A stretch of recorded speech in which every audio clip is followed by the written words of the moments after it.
حالانکہ انہوں نے روایت حدیث کا کام اپنے ذمہ لیا نہیں تھا. روایت حدیث کا کام روات اور محدثین کا تھا. امام اعظم نے حدیث سے احکام، علم، فقہ، تدبر اخذ کر کے شریعت کو، فقہ کو مرتب کرنے کی ذمہ داری لی تھی.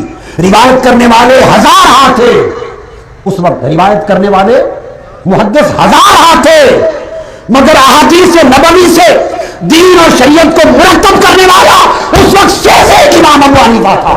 امام مالک بعد میں آئے، امام شافعی احمد بن حنبل بہت بعد میں آئے.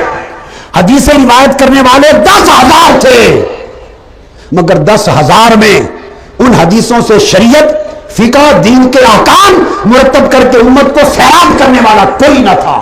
امام سلیمان بن مہران الاعمش فرماتے ہیں میری مجلس میں کسی نے مجھ سے مسئلہ پوچھا.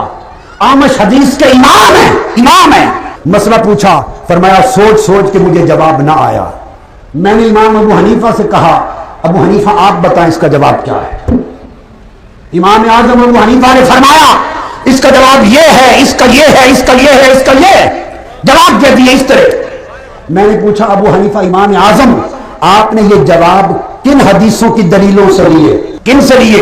امام اعظم نے فرمایا فلاں فلاں فلاں فلاں حدیثیں جو آپ ہی نے روایت کی تھیں ان سے لیے.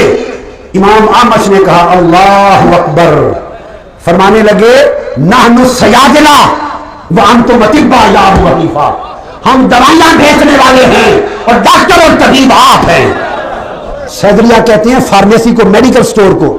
فرمایا آپ میں اور ہم میں، محدث اور امام فقہ میں فرق یہ ہے جس طرح میڈیکل سٹور والا دوائیاں تو بیچ سکتا ہے مگر مرض کی تشخیص کر کے علاج نہیں کر سکتا، اس لیے ہم روایت کے ذریعے حدیثیں تو بتا سکتے ہیں مگر حدیثوں کا علم نہیں سمجھا سکتے.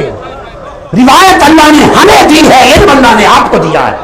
اس لیے امام سفیان ثوری تابعین کہتے ہیں ہم نے آنکھوں سے دیکھا امام اعظم کے ساتھ حج پر گئے، امام اعظم کو آگے رکھتے، امیر المومنین سے حدیث پیچھے چلتے، اور جب کوئی مسئلہ آپ سے پوچھتا آپ انگلی رکھ کے اشارہ کرتے کہ امام سے پوچھئے.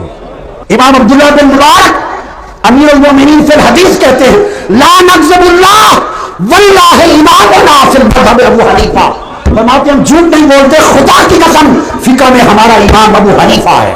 سفیان بن ثوری کہتے ہیں میں علی بن مظہر سے حدیث احکام کی ابو حنیفہ کی لیتا ہوں اور حنفی ہوں. فقہ حنفی سب سے پہلے ہزاروں لاکھوں حدیث نبوی سے مرتب ہوئی اور اس کے فیض سے باقی فقہوں کے دروازے کھلے. اب میں روایات لے رہا ہوں، آخری حصہ جو جان ہے مغز ہے پورے بیان کا.